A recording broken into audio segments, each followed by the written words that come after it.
Welcome to the Business Buyer Diaries. My name is Nathan Platter. I'm a full-time employee, and I bought a business. I did everything right, from finding the deal, handling all the due diligence on 63 opportunities, and ultimately bought a profitable gym.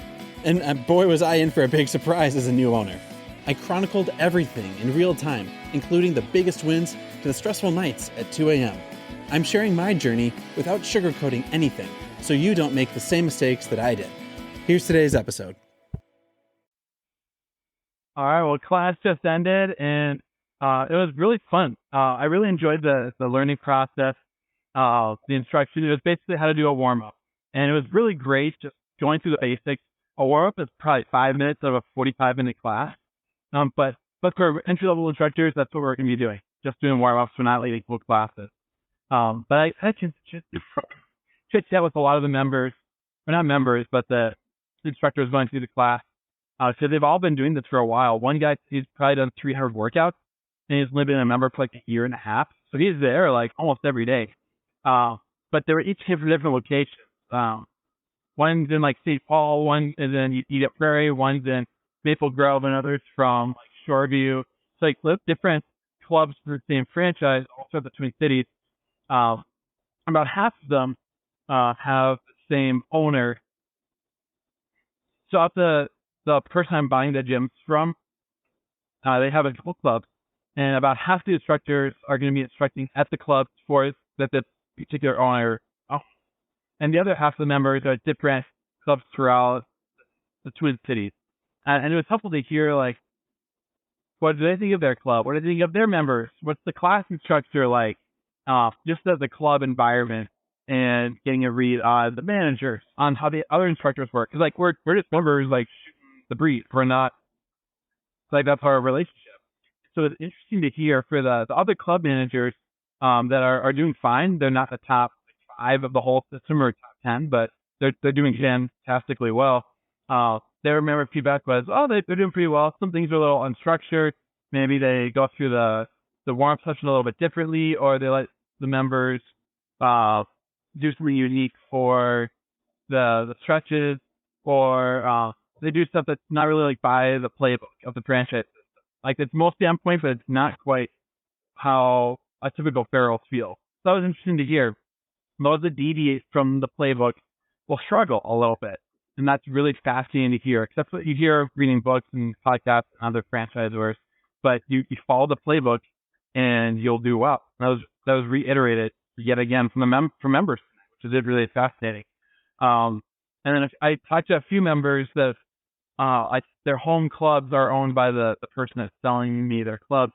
And they were very upbeat, very optimistic, and they were all like, oh, man, this seller is just, they've got it together. Like, they've turned the club around. The numbers are high. Attendance is great. The workouts are great. I love coming in. I come in like 4 or 5 times a week. And I have to hold myself back. Like, this is great. Like, it's an exciting, thrilling club. But there's been clubs that have shut down in the Twin Cities. Like, not everyone is a home run. And so just asking, like, there are a couple of members that have been veterans throughout the Twin Cities for a couple of years. And so I asked them, like, why did this club not make it? Or, like, oh gosh, like, what happened with this club? Like, they're not you said there's one in this city. There's not one now. Like, what happened? And they'll say, like, well, it was them as like a side project, or they really have strong leadership skills, or the person that sold them brought members to their other club, and people like one interesting feedback was the franchisee just really killing it. Does a lot of weights work. Like, it's a kickboxing fitness studio, but they do a lot of weights and a lot of like muscle development. And for the clubs that have done not so well, they deviated from that. They did more like straight up cardio and just like punching the bag, and now a whole lot of like muscle work. But the person who's crushing it does almost all muscle weight. So that was really interesting to hear that people would start attending a different club in the area that had a lot more of that as a focus and as a top of mind thing. That was really fascinating to see. That's how members migrated. But then also, if something's not working, people will just gravitate towards another area, which is kind of scary, but also like that's the reality too. That people will go where they have a community, where they get the workouts they're looking for, they get the results they're looking for, and a place that feels good, that feels magnetic, that's compelling.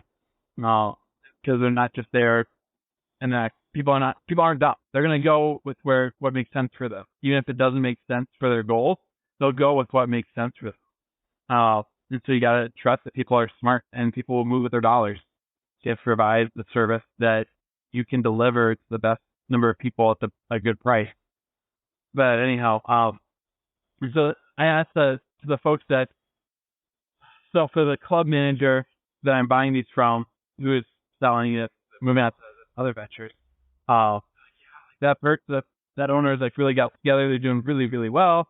So I was like, what's his secret sauce? Like, what do you think it is? Because I'm trying to instruct his club, like he's got it together. Like, I love going in. Like, I have a lot. I'm like, you've been around longer than I. Like, what do you think is the secret sauce? Like, how did he do it? And it was funny. Some people said it's very structured.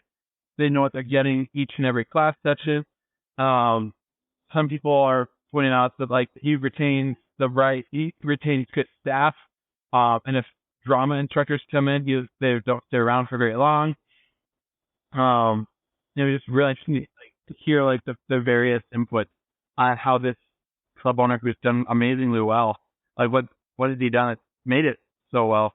And I'm pegging it down to leadership, the ability to find the right people and promote them to the instructor status, the ability to let people go that are not a good fit for the club culture, that are bringing energy down, that are a distraction for members, that are causing drama or making things difficult for people to have a good experience in the club.